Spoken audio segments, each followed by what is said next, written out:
Hello everyone, thank you so much for joining me again. I am so delighted to have a collection of some beautiful hearts weaved together for you all over the globe. I'm joined by Shazray Hussain, Social Development and Gender Consultant in Pakistan. We have Khadim Chisti, Counselor and Spiritual Mentor out in Oregon.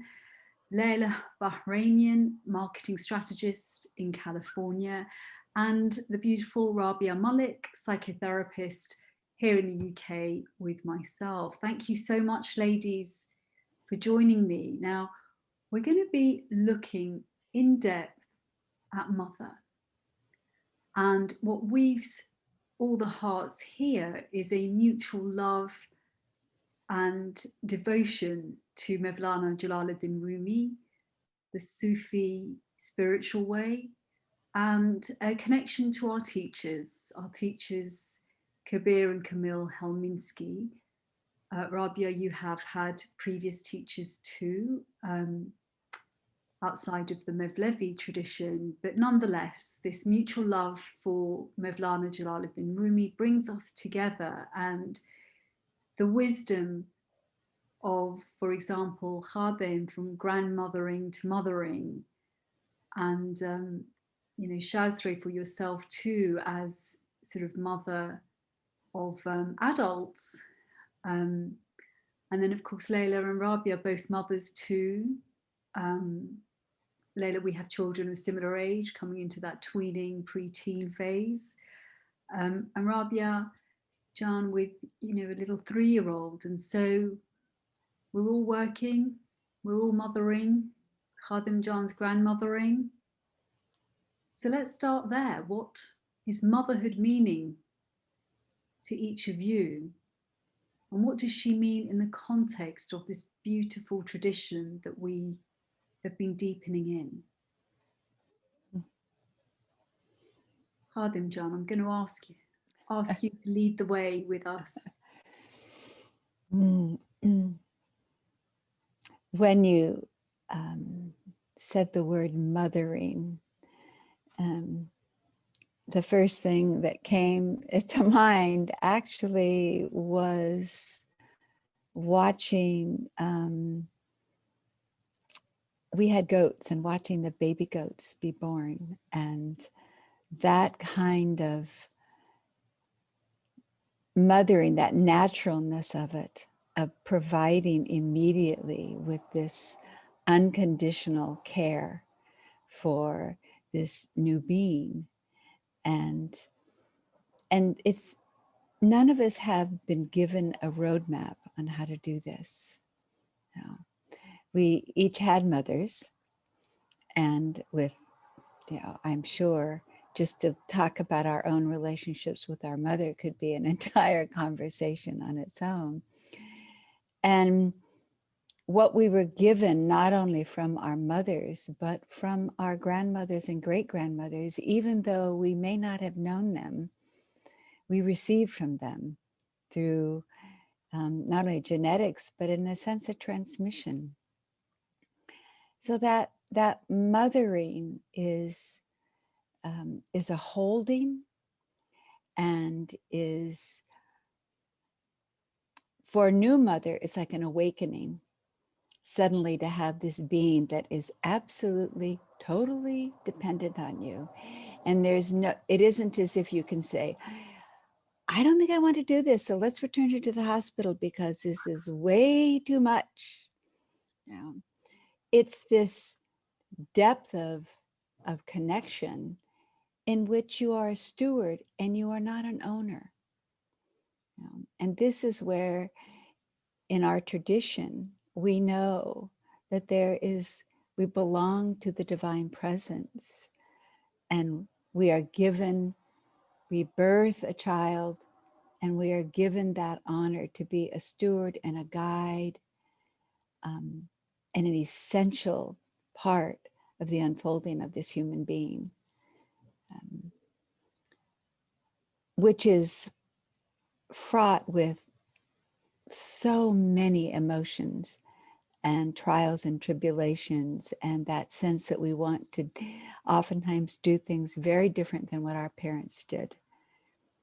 but we also are bound to, as we say at the beginning of our zikr, as long as we are in this body, we are capable of mistakes, faults, and wrongs. And as a parent, just as a child is learning, we fall down and pick ourselves up.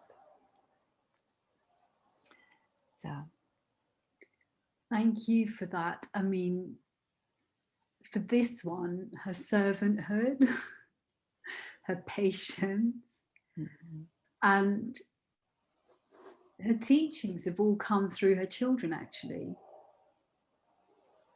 And so I love what you shared, that it's not an ownership. We're not the experts actually in it at all. And it's this mutual giving and receiving from the children,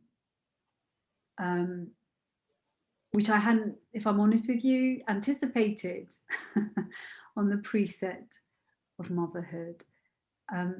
Shazri John, I just would love to ask you for your insight into Islam and mothering. We privately came together in prayer and you called upon two names, and I'd love you to share more about these names, why they came to you to be the backbone for where we were in Hearts Together.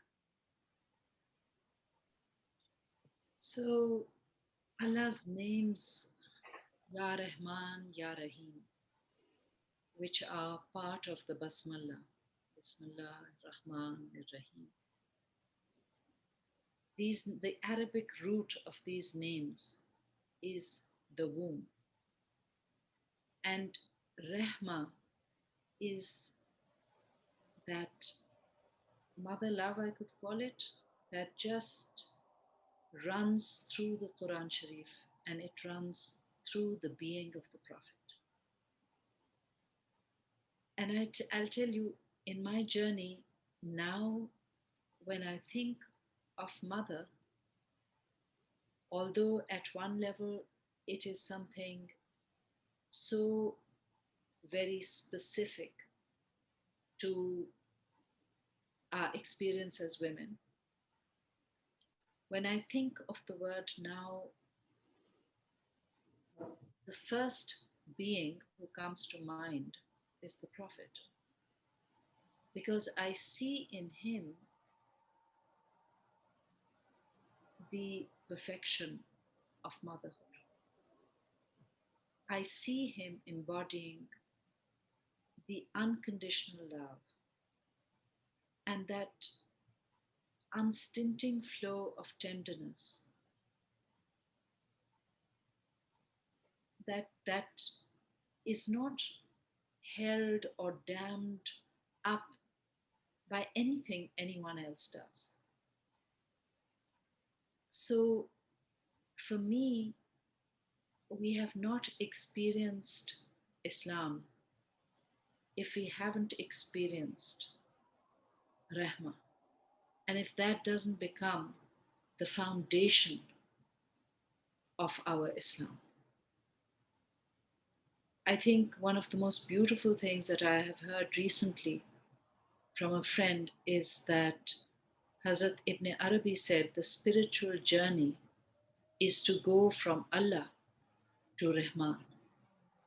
We all experience Allah. We experience the stringency and we experience the Rahma. But the spiritual journey is one that takes us to Ar-Rahman, to knowing that there is nothing but Rahman. That the foundation, the source, the mother is Rahman.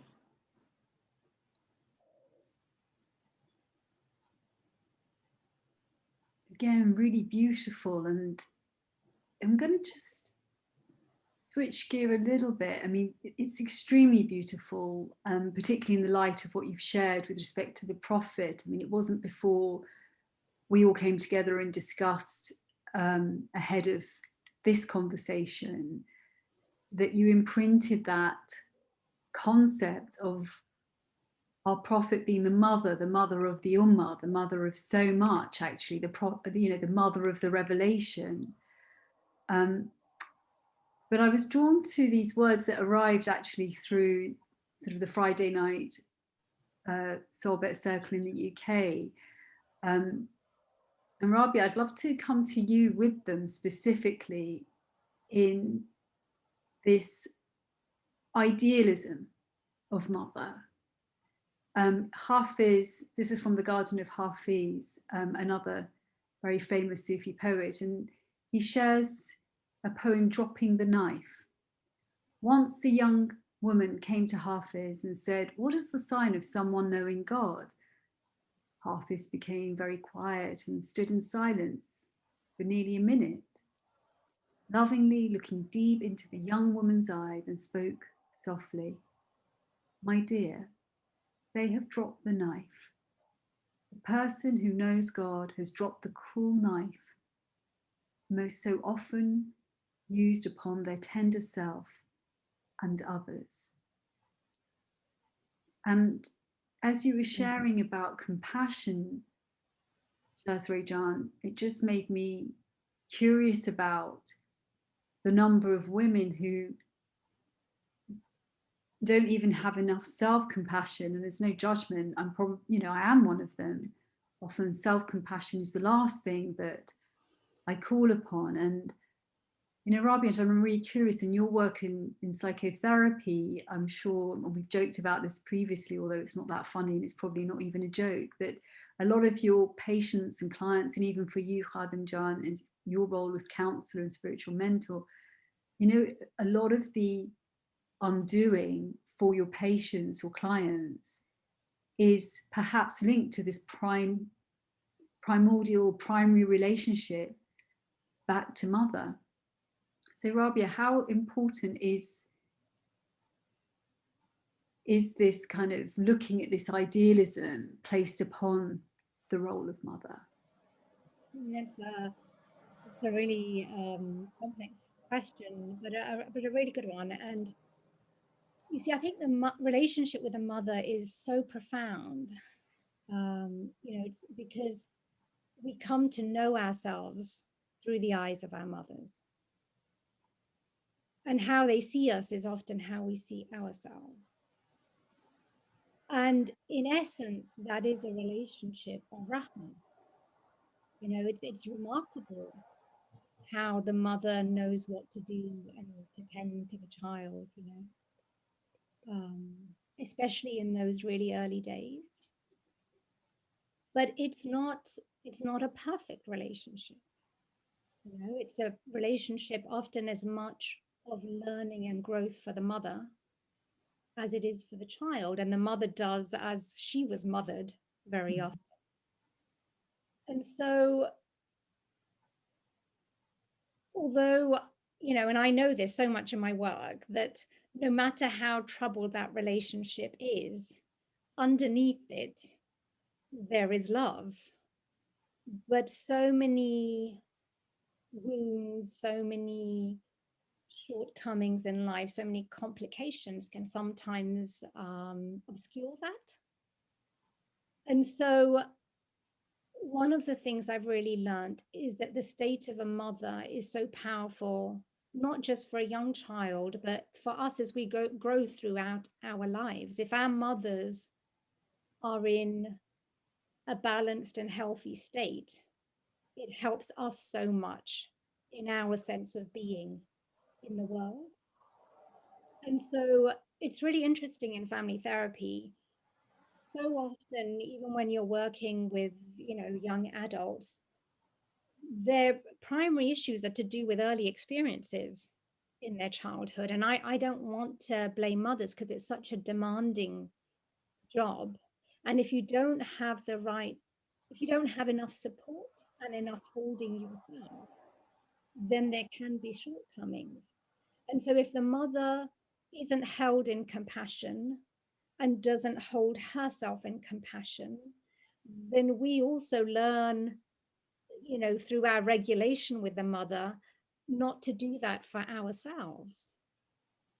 And partly, you said you wanted to talk as well about the wider social structure. Partly it's because society doesn't hold motherhood always in that compassion. I mean, I think traditional societies had a much more intuitive and deep understanding about the meaning of the transition into motherhood.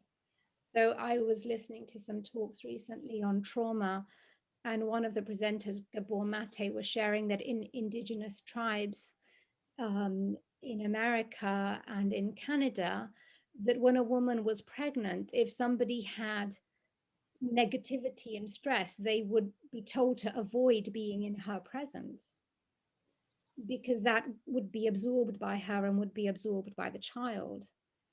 You know, in Pakistan, where I come from, and in a lot of other traditional cultures, when the baby is born, there's 40 days of period where the mother is taken care of and nourished and nurtured.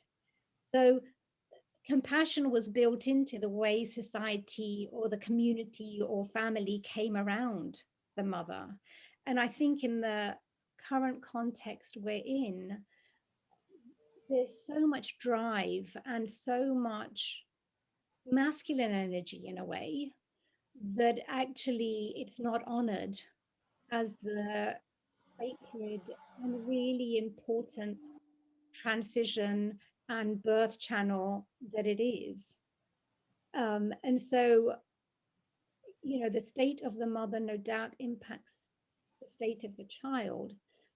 But I want to add to that when you say about idealism, is that, you know, in parallel, there is the relationship with God, who in a sense is, you know, ultimately the cosmic mother, because he's the ultimate source of creation, and Rahma, as Khadim, you know, was so nicely describing. And so both the mother and the child are held in that Rahma, which is always available to us. And maybe, I mean, if I look at my own life, maybe, you know, it's the shortcomings that we experience in life that actually lead us to seek God and our relationship with God and our ultimate nourisher and sustainer. So our nafs is often, our egos are often shaped through the relationship with our mother, but our essential self is really we only come to know it through our relationship with God. So there are both aspects, and one affects the other, no doubt, but one is also fuel for the other. And so, you know, it's they're processes which mirror one another, but are not separate from one another. Just one quick question, actually, and then Layla, I have one for contemplation for your heart too. But one follow-up question there, Rabia Jan, is this, you know, when it, is there a causal rough link? And, you know, Khadim Jan, I'd be interested with your experience too on this. Like, are those who have been blessed in this space-time form to have had a more nourishing experience of their mother, are there characteristics like, you know, Abraham Maslow talks about the hierarchy of needs, and when a lot of these sort of basic needs are met, does that mean that you're able to function with a higher degree of positive emotional intelligence and thrive that much more?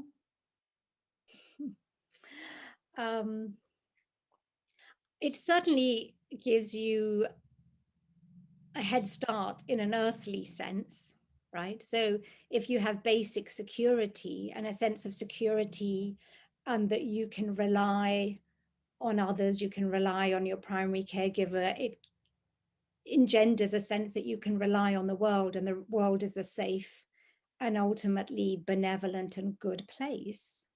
But I don't think it's as simple as that, because the relationship with the mother certainly has a big impact in terms of our tarbiyah.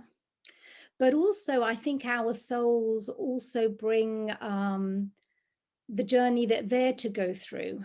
And sometimes that can even involve the loss of a mother really early on. So if you look at our beloved prophet, you know, his mother passed away when he was very young. And so sometimes it's the loss of things that actually take us to God. And sometimes it's the pain of our relationships with our mothers that take us to God.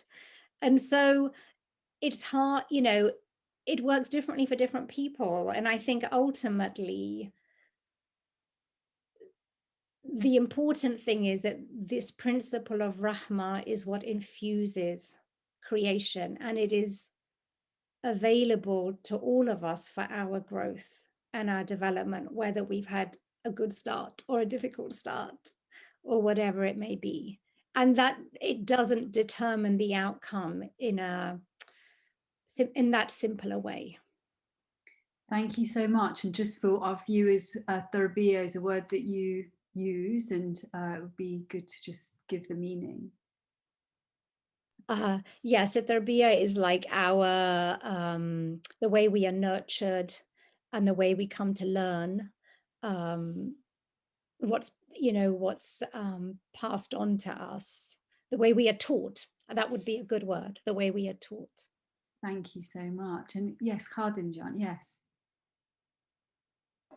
Just to add to what Rabia said is, you can have 3 children who have the same mother, and how they experience that mother and the nurturing or what, it will be very different, because each individual has their own destiny, and they come with something in which is kind of like their nature. And I think the challenge as a mother is to be able to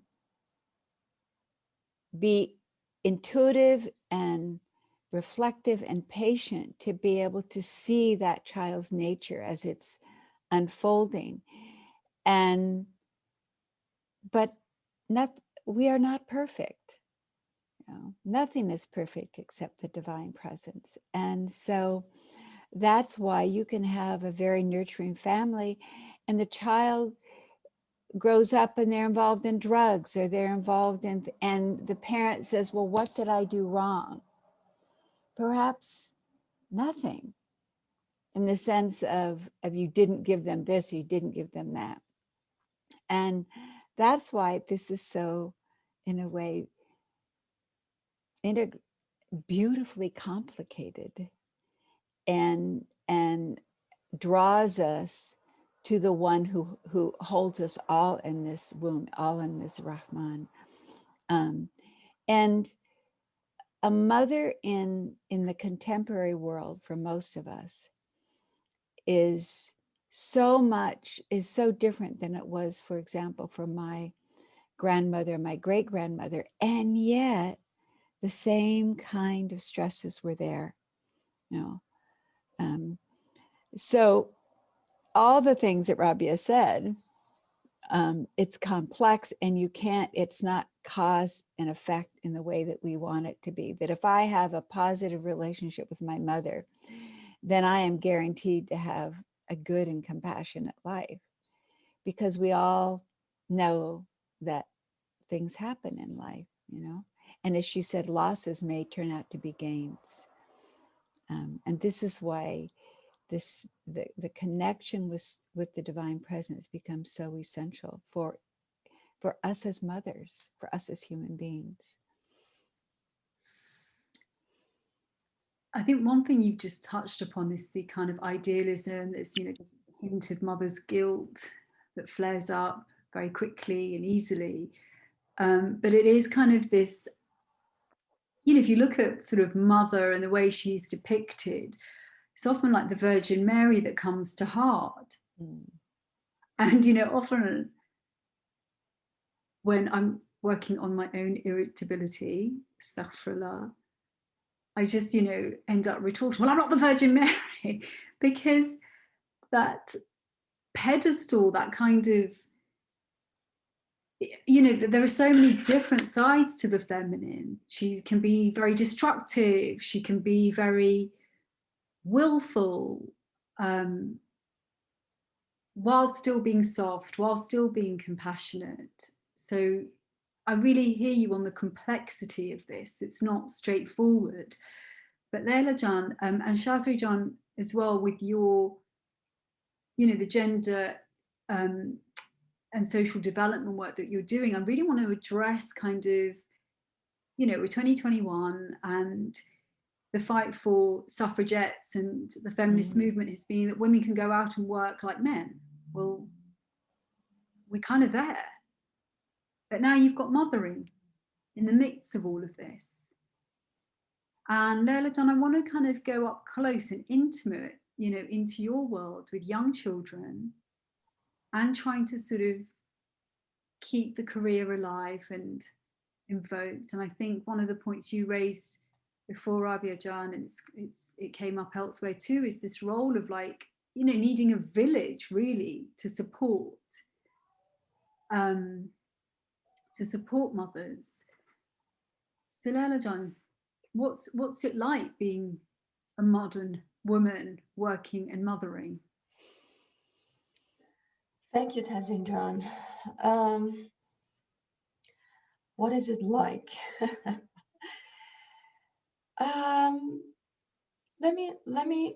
Let me start by this.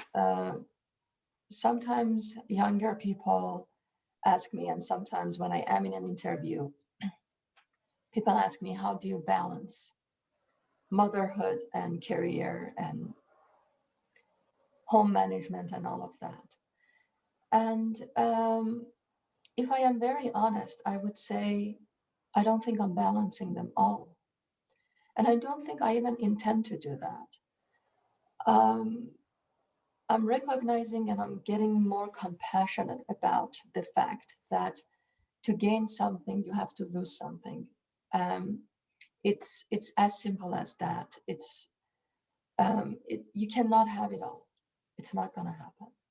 So there are reasons that you choose to do what you do, and if it is gaining something, you choose to lose another thing, and it is coming from your own values and from your own free will.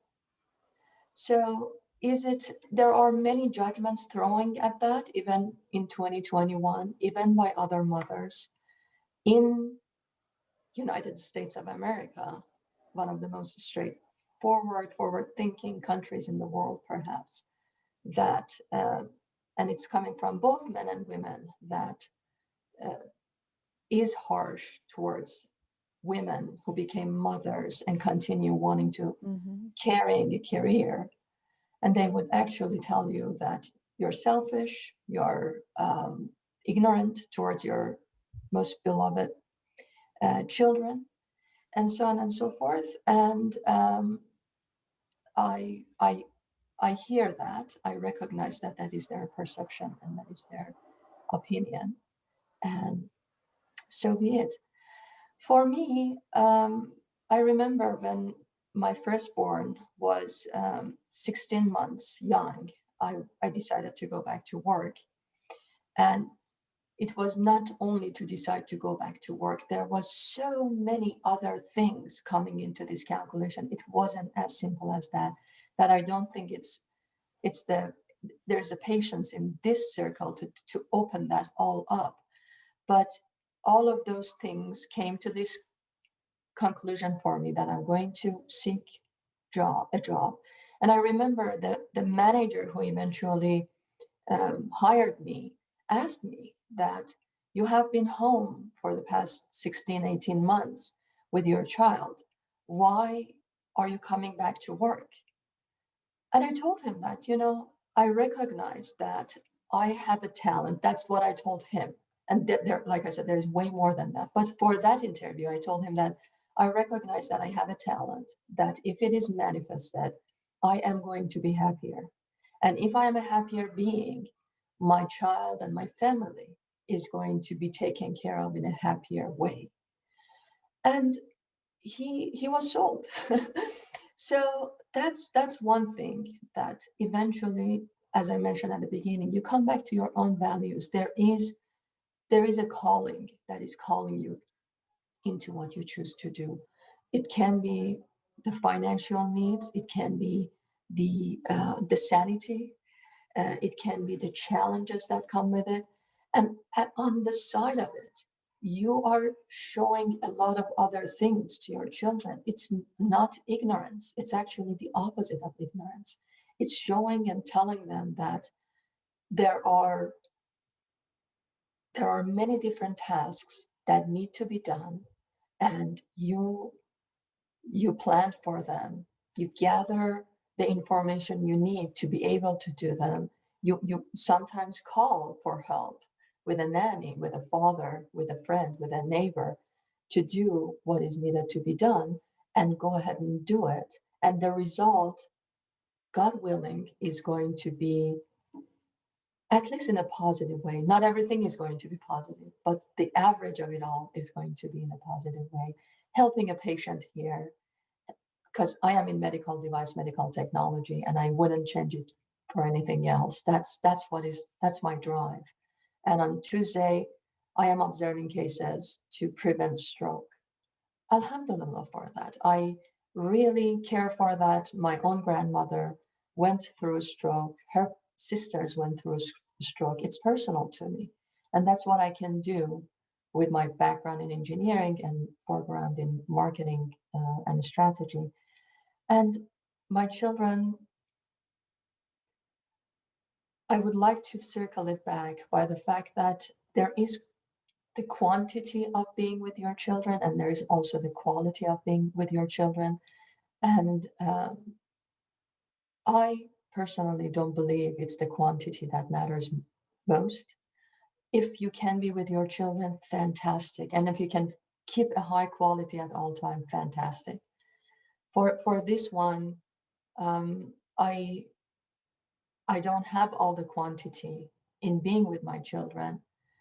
And I don't know about the quality. You should ask them. I don't think they're going to say it's all good.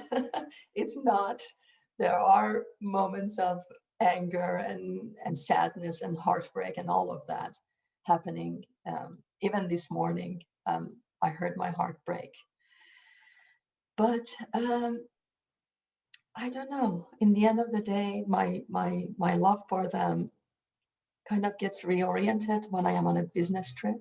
The distance helps, and in the end of the day, I hope that they would find their own strengths in what 21st century mom is doing, both as a son and as a daughter, and also seeing their father in it, how he is supporting this whole thing being carried forward, how he is taking care of dinner when mom is away and putting them to bed and all those things. I hope I addressed your question. I don't think I did actually. It's a very long discussion, but I put it to rest at this point. No, I think you've made some really beautiful points, and you're not perfect. I'm just kidding.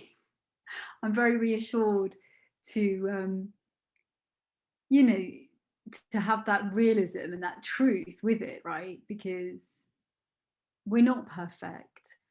And they'll learn that one way or another. Shazri John, I'd love to, because you've been working through raising kids in Pakistan. It's funny, Layla, because you talked about America, and I was like, well, you guys still haven't had a female president. They've actually done that in Pakistan before they have America. So Shazri John, I wanted to just, glean your wisdom, because you were traveling as well when your kids, were young, which is quite groundbreaking actually for, your generation of Pakistani women. Well, Tazeen, in some ways, I think it's been easier because in Pakistan, as Rabia was mentioning, we still have the support networks that may not be available to women, perhaps in the States or in Europe. I mean, they're not available to everyone in Pakistan either, but there is a higher chance of those support networks being available, of grandmothers and aunts and uncles being there to step in when you need to travel and be away from home, and also being able to get help. I think all that has been facilitating um, the the degree to which I have been able to travel and known that my children were taken care of. I guess what I want to say is that, in 2021, it's not easier to be a mother. It's become more challenging because, on the one hand, we now we know that we as women have other roles other than being a mother to fulfill for our own self fulfillment for multiple reasons, and Leila has shared them. We know that. And we also know how important mothering is. And perhaps now, with all the developments in psychotherapy and psychology, we know it more keenly than mothers ever did before. And there's this even a greater fear that, my God, I didn't get it right, or I won't get it right. And again, I think as I look back, I've made hundreds of mistakes. But I think what has helped me is is what Khadim was speaking about, that it's not all dependent, because if you read a lot about psychology, and it's an interest, it's not my profession, you begin to think that as a mother you're just responsible for everything that has happened to your children, and knowing that there is the divine, the cosmic mother, and the cosmic mother has a plan, and that you are not God. It as a mother, you are also someone who is trying to be a good enough mother. I think this concept of a good enough mother and perfection being only something that is with the divine has been helpful. And trying to connect, I think that, when you have all these competing demands, and Leila is mentioning all those competing demands, and certainly the younger your children are, the more keenly you feel that. I think that what is extremely helpful is connecting to the essential self, is connecting to the divine Rahma, to really nourish ourselves, and hopefully let that flow then to others, to the children as well. I think that otherwise there's such a depletion of energy that then mothering becomes a very challenging task. So, to me, just this notion that from the cosmic mother to all the other mothers in creation, that this mothering is sort of woven into the fabric of creation, and it can be tapped into, it can be invoked, and I can nourish myself, and then it can flow through me as well. I'm recalling what Khalil Gibran said, that your children are not your children, they are life's longing for itself. So I tell myself that as a corrective when I begin to think that everything that is happening in my children's life is somehow some shortcoming in myself. That's so beautiful. It kind of really weaves us back to that, there are teachers, they're waking waking us up as much as we're waking them. It's that giving, receiving. Rabia, Halim, I saw you guys sort of wanting to sort of add and share, and I'd love to hear what was coming through each of you. I'm so glad that Shazri shared what she did, because that's right. There is so much pressure on trying to be the perfect mother. But it's really not meant to be perfect. And I think the stories of the prophets are such interesting examples, because as a teacher of mine, Halima Krausen, pointed out to me, if you look at the Quran, in the stories of the prophets, there are no, well, apart from one, she said, there are no families that you would say were perfectly intact, or had what you would consider an ideal childhood. I mean, you look at Abraham, he smashes the idols of his father. You look at Noah, and his son is a huge disappointment to him, and he has to leave him. You look at Moses, and his mom has to leave him adrift in a basket, and he's raised by Asiya, the wife of Pharaoh. You look at our prophet, who was an orphan. You look at Jesus, whose mother bore him in such unconventional circumstances. So, it's not meant to be perfect. And like I said, and like you've just said, Taz, and Shazra was saying, it's a learning process. It's as much a learning process for the child as it is for the mother, and it's our making. And if we realize that we are all held in God's Rahma, then the capacity to learn increases. I think for me, the principle of Rahma is so incredible, because if we realize that we are held in Rahma, then our capacity for growth organically unfolds. It's when we don't feel Rahma that process gets impeded. So whether it's from our mothers, whether it's from our grandmothers, whether it's from our teachers. I mean, for me, my teachers have been mothers, and I've heard so many teachers describe that relationship as actually being one of a mother rather than a father. And that has been so fundamental to my growth, my spiritual growth and my development.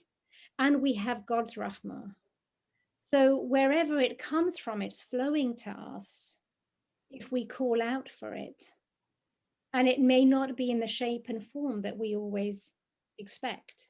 I learned more about being a woman and the importance of motherhood and that relationship, and how actually it's so important for us in Islam to understand that that is what the relationship with God is closest to, as opposed to an authoritarian God.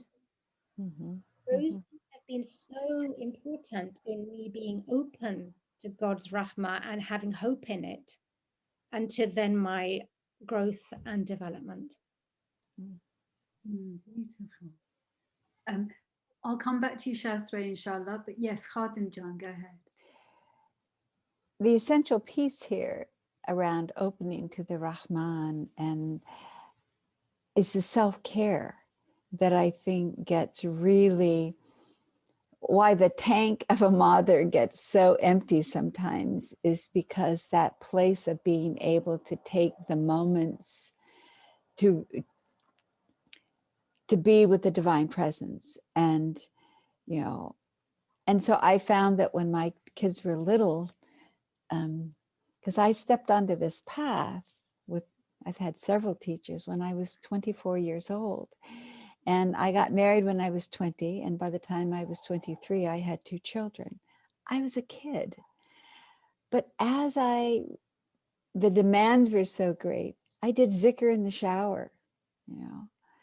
I would do my prayers while I was making breakfast for my kids, and I wondered at times, well, is this good enough? Is this okay? Which was the nafs in me, that because somebody had said this is the way you do it, and so if I didn't do it, then somehow it wasn't okay. But I think Shazia mentioned the self-care, that you have to be able to find moments, and oftentimes when you're raising children, they're just moments where you can just breathe and move into that stream, because it will sustain us, and that we realize that we're not doing it by ourselves, and that we're never alone, and that not only the divine presence of the Rahman is there, but tapping in to, it's like the mother stream, you know, and not only the mothers of the saints or of the beloved Mariam, but just the energetic stream of motherhood, which it's like a transmission. And that may sound to some a little woo-woo, but it's there. And we're experiencing it right in this moment. We're in the transmission of each other. And now that I'm a grandmother,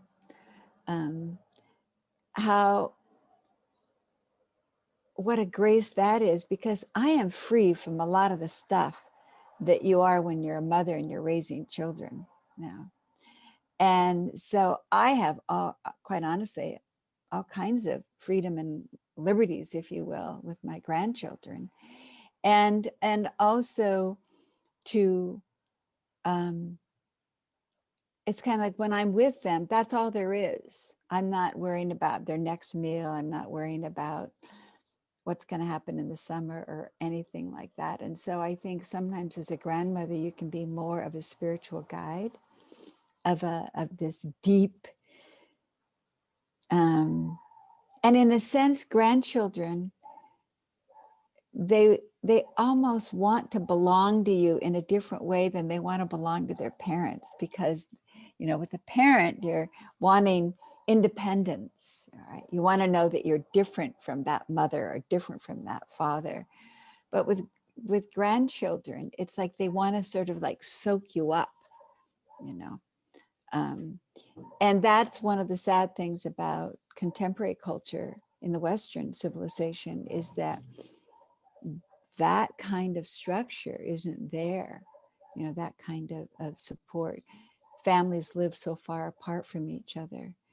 And one other thing I just wanted to say that I think Rabia will be able to relate to is, in my practice and doing therapy, so often people come to me, particularly women, and I represent a mother to them in a way that they didn't have. Now, it's not a transference. It can be, but it's also very healthy. And that mothering is not just in one person. You know, that's the other thing. That mothering, that holding, that loving can be found in not just the mother of origin.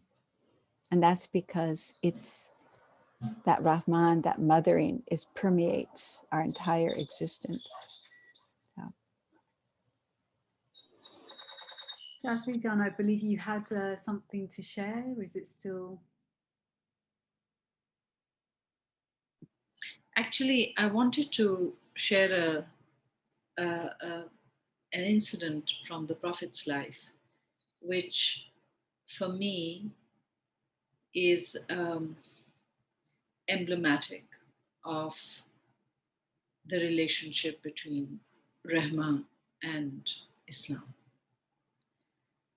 The Prophet was delivering a sermon, and he saw that his two grandsons, and they were toddlers, came into the mosque, and they were wearing long kurtas. And when he looked at them, he thought they might trip and fall. So he left the pulpit, and he came and he gathered them up in his arms. And Hazrat Ibn Arabi, commenting on this, says, the Prophet sitting on the pulpit is exterior Islam, and the Prophet leaving the pulpit to pick up his grandsons before they fell is interior Islam. So Rahma is what permeates the spirit and the essence of Islam. I just wanted to share that. Oh, that's so beautiful. So beautiful. I almost feel like that's the perfect place to sort of draw an end. I think the only thing that did cross my mind was a story that we've revisited a few times on Hazrat Ali, actually. Because for me, this is kind of the spiritual warriorness for every mother and every person.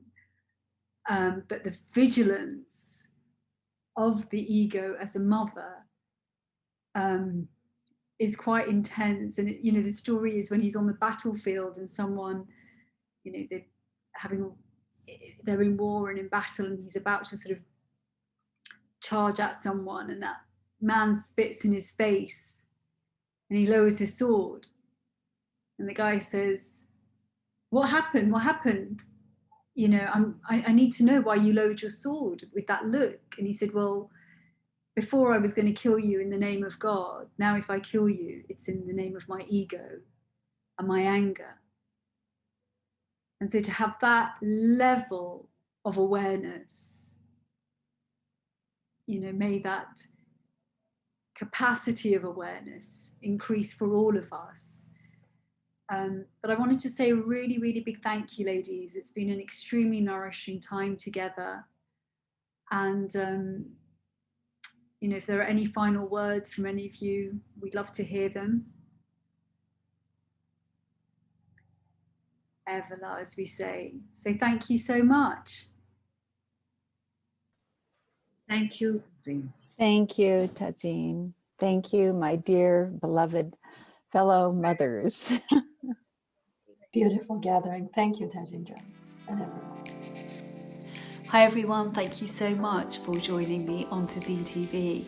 Now, as a transformational life coach, I help and support those who might be feeling stuck or who just want to connect deeper to their sense of self and purpose. So maybe have a look at some of our offerings, and why not join me on one of our free workshops to begin that journey of aligning and optimizing your life. Now, for those wishing to better their telepresence, you can find out more about our media training offerings. Again, have a look at the website, and I look forward to continuing journeying with you soon.